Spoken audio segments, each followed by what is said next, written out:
임기가 어떻게 되십니까? 지금 그냥 보고 싶은데요. 피해자랑은 모르는 사이십니까? 등산길에 나섰던 60대 여성이 잔인하게 살해된 채 발견됐습니다.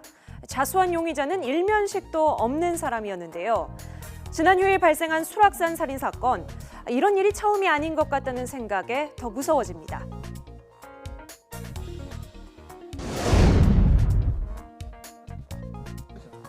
어제 새벽 5시 32분 서울 상계동 수락산 등산로 초입에서 60대 여성이 시신으로 발견됐습니다. 이 여성은 혼자 산에 올랐다가 목과 배를 수차례 흉기로 찔려 숨졌는데요. 사건 발생 13시간 만에 61살의 김모 씨가 자수했습니다. 강도 살인으로 15년간 복역하고 최근 출소한 인물입니다.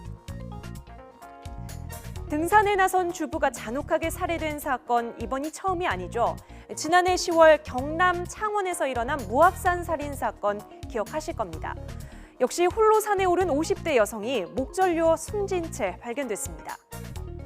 이 사건은 뚜렷한 물적 증거를 찾지 못해 피의자 검거까지 반년이나 걸렸습니다. 피의자는 성폭행 충동을 느끼고 범행을 저지른 것으로 밝혀졌는데요.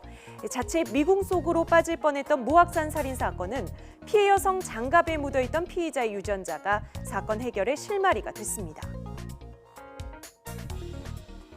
경찰에서 굉장히 난항을 겪고 있던 사건인데요. 진행하는 과정에서 경찰에서 보니까 약초 채집분이 하나 용의자로 뜬 게 있었습니다. 피해자의 옷가지라든지 하는 거를 한 17점 정도를 대검 과학수사부에도 그 DNA 유전자 감식을 하는 곳이 있으니까 그걸로 좀 보내봐라.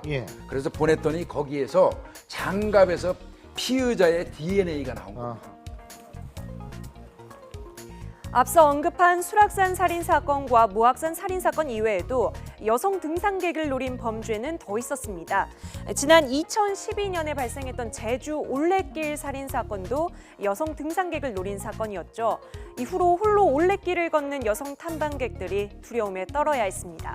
좀 더 거슬러 올라가서 2003년에는 관악산을 오르는 여성 등산객을 공격한 관악산 다람쥐 강도 사건이 있었습니다.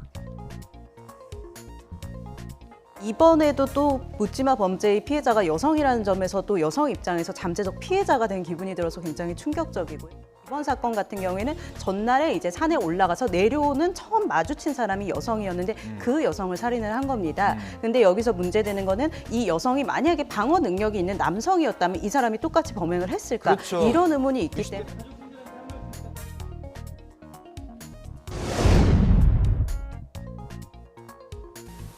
피해자가 여성에 국한된 것만도 아닙니다.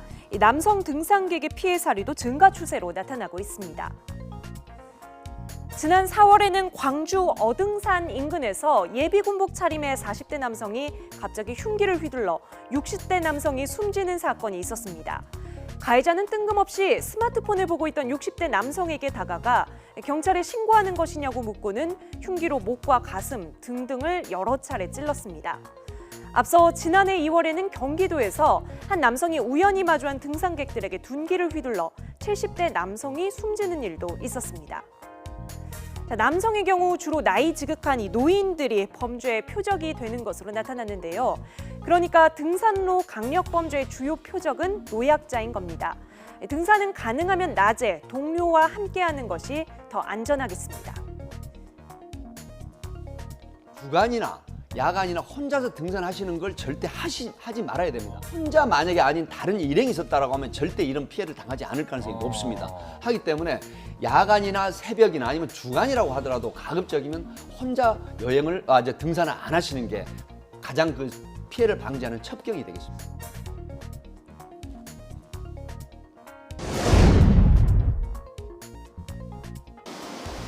잇따른 등산로 강력범죄로 CCTV를 늘려야 한다는 목소리도 나오고 있습니다. 등산로 대부분이 예산 등의 이유로 CCTV 설치가 되어 있지 않은데요. 그만큼 범행을 저지르기 용이하고 도주로나 은신처가 되기 쉽다는 겁니다. CCTV를 뭐 전수적으로 뭐 다 설치를 한다던가, 그다음에 특히나 여성분 같은 경우에 물론 혼자 가시면 안 되지만 뭐 국가적으로 이렇게 비상벨 같은 거, 뭐 화장실도 다 비상벨 설치를 한다고 하잖아요. 그렇게 해서 빠르게 구조를 요청할 수 있는 방법을 뭐 대안을 세운다던가, 이렇게 좀 국가적인 시스템 정비도 필요하다고 봅니다.